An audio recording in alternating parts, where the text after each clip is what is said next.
Empowerment. Talk radio, women empowerment. Women empowerment. Talk radio, women empowerment. Women empowerment. Talk radio, women empowerment. Women Empowerment Talk Radio. You are listening to Rainier Avenue Radio World, and I'm your host, Carmelle Bias. Oh, we are in the studio today, this afternoon, on a beautiful day here in Seattle, with our guest via StreamYard, Apostle Dr. Edward Donaldson. How are you doing this afternoon today, Apostle Donaldson? I am wonderful. Thank you so much for asking. All is well. And how are you? Good, good. Oh, I am doing well this afternoon. Glad to be back in the studio today, here and on Women Empowerment Talk Radio. Excited today with everything it is that's been going on, with the work it is that we've been doing here at Women Empowerment Talk Radio, but also too Women in Business Expo Group. We've been doing a number of great things out here in the community. Want to definitely let y'all know about some updates it is that we have before we jump into this interview today, this afternoon, with Apostle Dr. Edward Donaldson. First of all, let me share. Oh, we have been working diligently on the website, Women in Business Expo Group. We've been working so hard, y'all, to put together this website, working with Elaine Robinson of Smiling Websites. She's been doing an amazing job on designing this website for us. It's going to be full of resource information. We're going to have a small business directory on there. Also, too, an e-commerce platform for small business owners to be able to post their products, their services, also sell too directly from our site. So we are excited to be able to offer this resource here to small business owners. Looking for y'all, for those of you that may be interested in learning more about the website, definitely you can email us, Women in Business Expo Group at yahoo.com for more information, details on how to become a member, how to get your products and services out there, and this is all about creating an additional, avenue of revenue for small business owners. We need that. We need to become more self-sufficient as small business owners. And that's what we do here at Women in Business Expo Group is, creating that extra avenue for small business owners. Also, too, an update is that we have diligently, again, been working with Echo Glen Detention Center, working with some young people here and inspiring them on entrepreneurship. So last week, myself and my assistant, Jeshuri, we were in a meeting with Nick over at Echo Glen Detention Center, and we have finally finalized our workshops there. So we are going to be working with some young people at the Echo Glen Detention Center. We are looking for those individuals that are very passionate about working with the youth.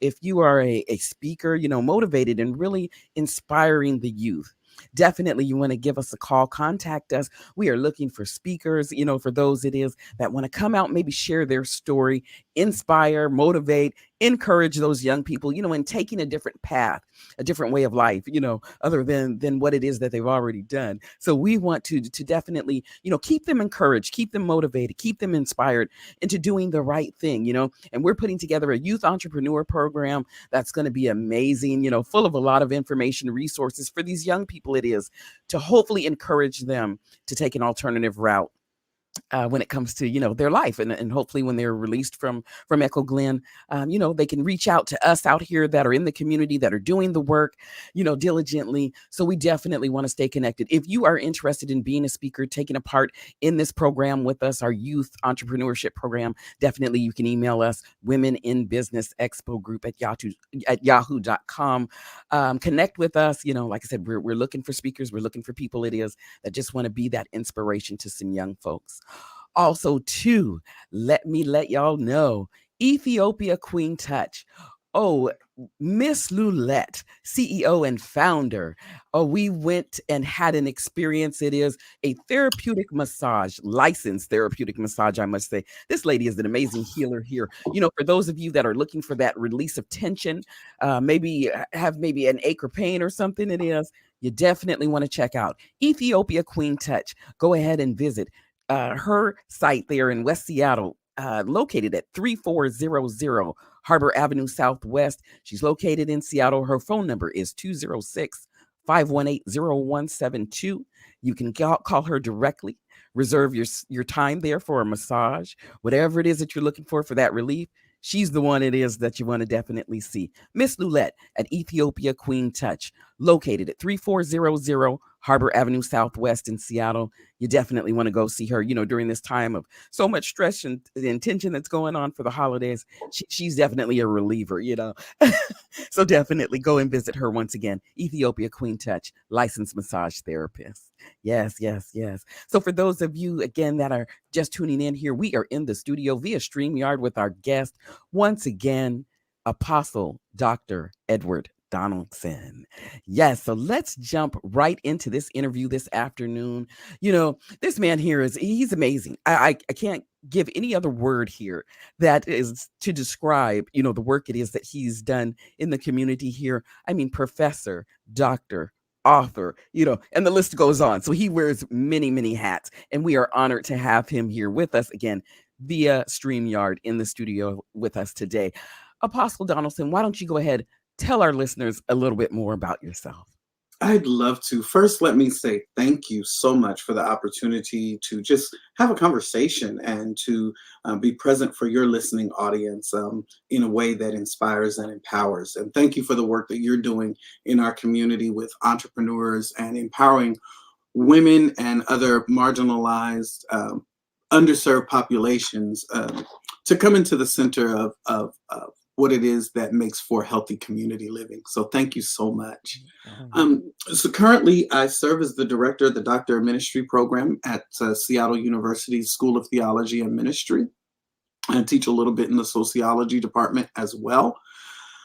I am chairing several of the doctoral projects now as director. I pastor a local church in Kent, Washington, Kingdom Family Worship Center International, and I'm the presiding prelate of Freedom Assemblies Worldwide, which is a conglomeration of churches that have come together in partnership to be one body.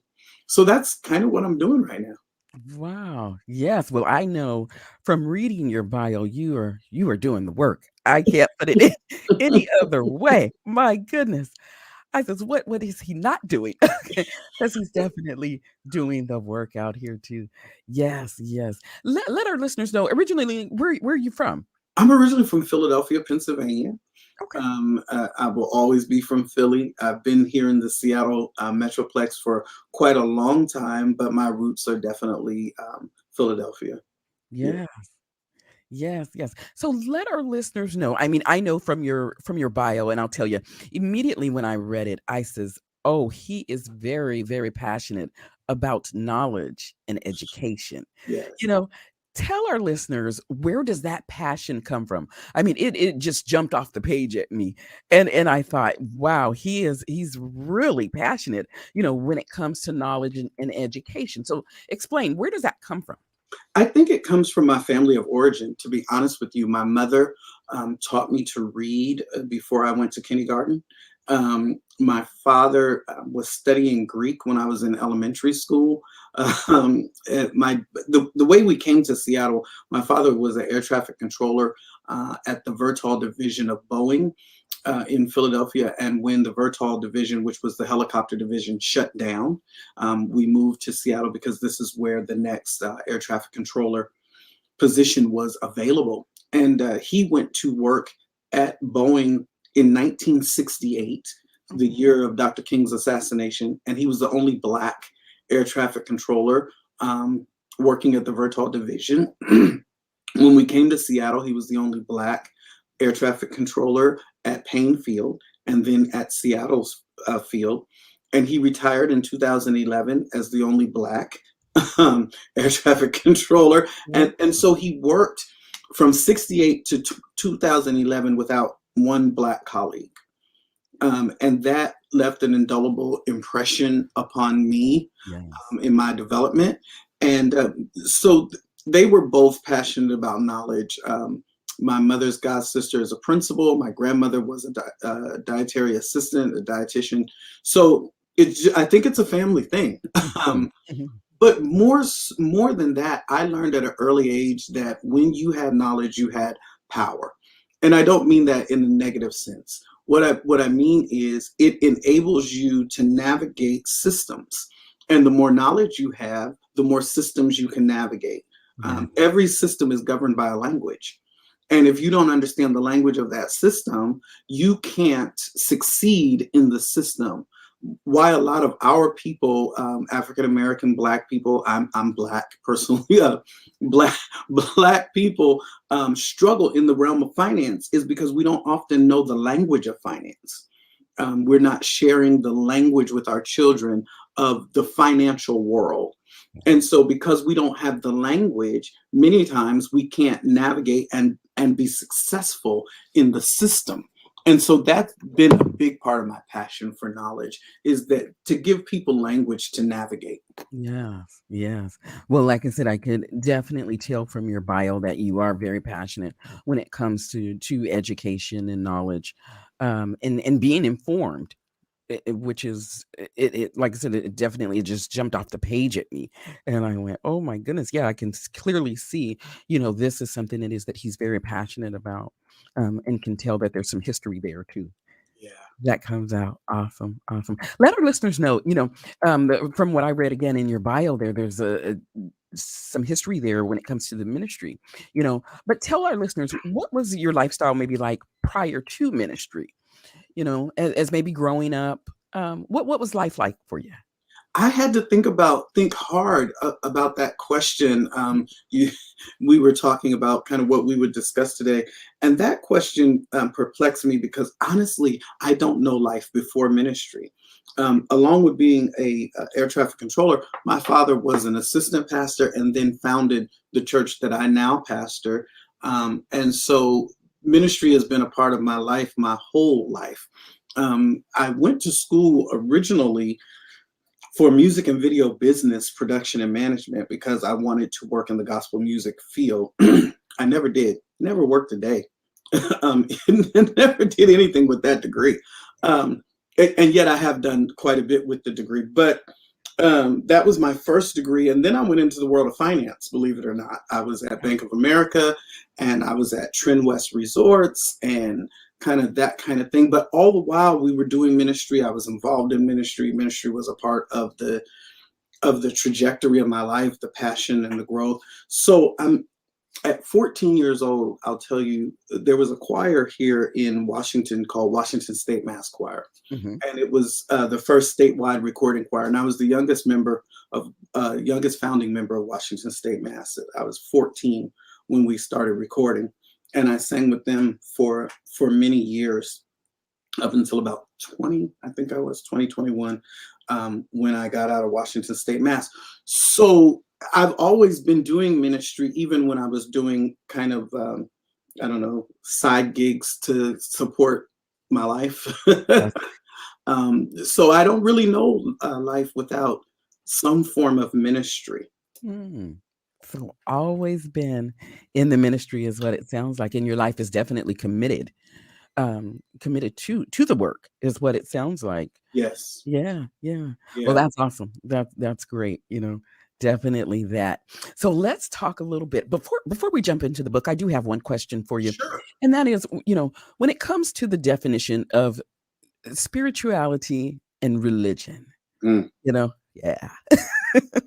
Tell us, in your own words, if you could, kind of briefly here, just give us a little insight on the difference there in between those two. Yeah. Okay. So, in real layman's terms, religion for me is the organization of one's spirituality. Hmm. It's the way one functions one's spirituality out in community, right? And so you say, well, this is my religion. And that points us to practices and rituals and oftentimes sacred texts that tells us a little bit of something about what you believe. Spirituality is one's own connection with the divine.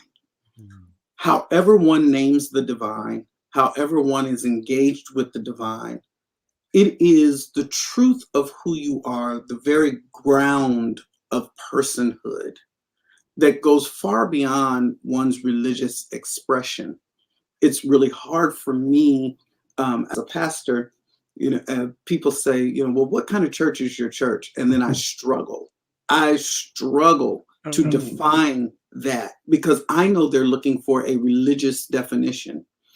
And if I say we are a Pentecostal church, it comes with some beliefs that other folks will put onto our church, right? About whether or not we are liberal or conservative, whether or not we are Democrats or Republicans, right? Because they have a religious way of hearing that. If I say we're a metaphysical church, then Black people look at me lost, like, well, what do you mean? So then I say, well, we're Metacostal. And they say, well, I've never heard of that. And I said, well, good, then you'll have to come and see. Yeah. Because spirituality is so deeply personal. It's deeply individual, and yet it's deeply communal. It's about one's relationship with the divine and one's relationship with other human beings. And religion tries to take that spirituality and codify it and make of it a particular concretization, right? And so you say, well, I'm Methodist, and I'm Baptist, and I'm Muslim, and I'm Baha'i, and I'm Zoroastrian. And you make these claims about a religion that really don't tell us much about your spirituality. This is why we find out that people who say they are religious have done heinous things. Because their spirituality and their religious identification are two different things. I may identify one way, but what's really happening in the truth of my heart, my mind, my personhood, my development, all of that is where spirituality lives. Yes. Well, definitely a great explanation there on that question. For those of you that are just tuning in, you're listening to Rainier Avenue Radio World. This is Women Empowerment Talk Radio, and I'm your host, Carmelle Bias. We are in the studio today via StreamYard with our guest, Apostle Dr. Edward Donaldson, just having a conversation here, and talking about religion and spirituality. But let's move into, your book. This guy, he's also an author, y'all. Okay. He does it all. As I said, he does it all. Yes. So let's talk about your book, Black Lives Matter Towards Intersectional Theology. That's a mouthful. It is. That's a mouthful there. Let's talk about the book. What inspired you to write this book? And I asked this question because I did go back and take a look through your bio and look at some of the other books it is that you've written. This is clearly different. You were definitely headed in a different direction. So let's talk about what inspired you to write this book. So I started working on this book right after Michael Brown.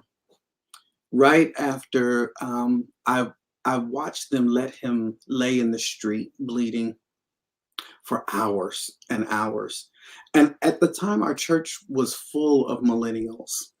And I looked in the eyes of those millennials, and all I could see was rage and anger. And I looked in the eyes of what I call our seasoned saints, our older members, and all I could see was shock and disappointment. And the conversations I started having after Michael Brown with the older folk was, well, we already fought these fights. We did this. We marched. We rallied. We voted. They really had this disappointing experience around the way police brutality was materializing in their country after so much advancement and gains for Black people. And then the millennials were just angry. There was just a rage and justifiable rage, righteous indignation. It wasn't disproportionate. And I don't think we have ever in American history had a time where lynching was digitized. So even when folks were lynched and people saw it, you didn't see it 30 times an hour. And you didn't see it for days on end. And it didn't come up in your feed on your cell phone. so that the lynching was actually mobile. It was going with you everywhere you went. And I don't know about you, but I get these news alerts on my phone, and it doesn't matter what I'm doing, the news alert comes through. And during that time, the news alerts were only about the riots in Ferguson and the police brutality and the militarization of our police and the brutality of their tactics against protesters. And I began to wrestle with the Black Lives Matter movement because it's the first movement that comes out of the Black community that did not have explicit God talk. I mean, there was no real, sense of the divine present explicitly. But I knew at a very fundamental gut level that implicitly there's always God talk, right? There's always something to do with the divine. There's always something to do with our higher self. And I wanted to find out, I wanted to discover how the Black church could be in conversation with Black Lives Matter, because the longer the movement went on, the more obvious it became to me that there was a chasm in the thinking of the church and the activists. Even though from the very beginning, there were Black pastors on the ground in Ferguson. I have dear friends, Reverend Sekou and Tracy Blackman and Valerie Bridgman and all those that were in Ferguson on the front line. And yet they weren't explicitly talking the God talk that was impacting the tenets of the movement that were being posted on the web. So I wanted to kind of provide a way for Black Lives Matter movement activists to have a conversation with the Black church, and for the Black church to be able to have a conversation with the movement. And I wanted to be the bridge to cause those two groups to be interlocutors and to be in dialogue, and to see the church impacted by the movement and to see the movement impacted by the church. Oh, yes, yes. So it sounds to me then is that the book, that intersectional theology, then is kind of the bridge that connects that gap there. Is that what I'm hearing? Yeah, I think so. But that wasn't something I knew when I started writing. I didn't know what I would discover, because the book was based on research. And so the process of writing the book was that I created a questionnaire about the tenets of the Black Lives Movement and sent it to a bunch of theologians and activists that I knew. And then after I got that feedback back, I did a focus group with a bunch of pastors in Chicago. And then after looking at the feedback from the theologians and activists and the pastors, it's kind of a mixed methodology that I did. Then I started writing about my findings. The findings from those two groups led me to write what I have called intersectional theology. Yeah. And intersectional theology comes from the work of a wonderful sister, and I have to give the sister credit, Kimberly Crenshaw, who comes up with this idea of intersectionality. It's out of the legal field. And what she was finding, it really is based off the experience of Black women. Because what she was finding was when Black women were fired, it was hard to prove that they were being discriminated against, because if they said it was racial, if the Black men weren't having the same experience, it would be dismissed. If they said it was discrimination on gender, if the white women weren't having the same experience, it was dismissed.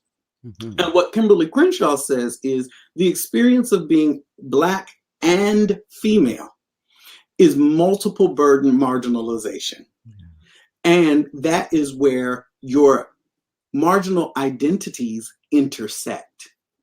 And that intersectionality is why Black women were having difficult time in the workforce and often having a difficult time proving that they had been discriminated against in the workforce. So that's where that intersectional comes from. Yeah. Yeah. Well, definitely great explanation there too on the title there of the book again, Black Lives Matter Towards Intersectional Theology. Let our listeners know, for those it is that may be interested in learning more about the book, where do they go to purchase? they can go straight to Amazon. If you are against Amazon, as some of us are anti-capitalists and anti-multinational corporation, you can go to Whiffenstock Publishers. The publisher is Whiffenstock or Cascade Books, but www.whiff, which is WIPF and stock.com, or you could go straight to Amazon, type in the title, and it'll pop right up. Awesome. Awesome.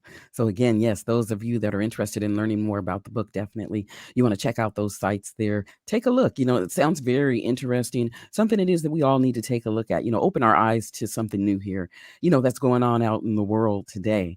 Definitely. That book again, Black Lives Matter Towards Intersectional Theology by Apostle Dr. Edward Donaldson.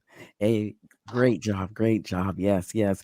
Once again, let's talk again here too, because we know that you are also too pastor there at Kingdom Family Worship Center. Yes. So let's talk a little bit about that. I mean, like I said, y'all, he does a number of things. I mean, professor, pastor, author, the list goes on. So let's talk about the vision behind Kingdom Family Worship Center. So Kingdom Family Worship Center was originally a church. The name of the church was originally Berean Leaven Bible Fellowship. My father founded the church.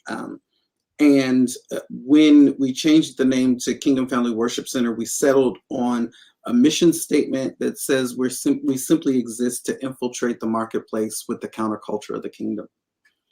And what the passion of our church is to have folks whose spirituality aligns with the teaching of Jesus show up in every area of the marketplace, whether that is as an entrepreneur or whether that is as a nonprofit entity, whether you work in entertainment or education, whether you are involved in helps and hospitalities or the movie industry. How do you do what you do in a way that incorporates the teachings of Jesus? Yeah. Definitely that too. Let me ask, with Kingdom Family Worship Center, are there any partnerships it is that you have with other churches that are locally within the Seattle-Tacoma area, or maybe even nationally? Nationally, we have a church in Portland, Ruach Assembly, that is birthed out of Kingdom Family Worship Center. And then in San Francisco, California, we have a church, Freedom Place Church in San Francisco. And the Portland church is pastored by Bart Fitzgerald. And the San Francisco church is pastored by Pastor Greg Harris. And so our alliance is primarily centered on the West Coast, but we have an eye toward global affiliation. But I also work with the Fellowship of Affirming Ministries on the College of Affirming Bishops and Faith Leaders. And so we are connected with Bishop Carlton Pearson and others who believe in freedom. And we who believe in freedom cannot rest until it comes. Bishop William Barber of the Poor People's Campaign is definitely a part of the network that we associate with and fellowship with. Awesome. Great information there from Apostle Dr. Edward Donaldson here, our guest this afternoon on Women Empowerment Talk Radio. Apostle Donaldson, we want to thank you for your time this afternoon. Thank you for being a part of the show. And we want to thank our listeners once again for tuning in. This is Rainier Avenue Radio World, and I'm your host, Carmelle Bias. Until next time, y'all.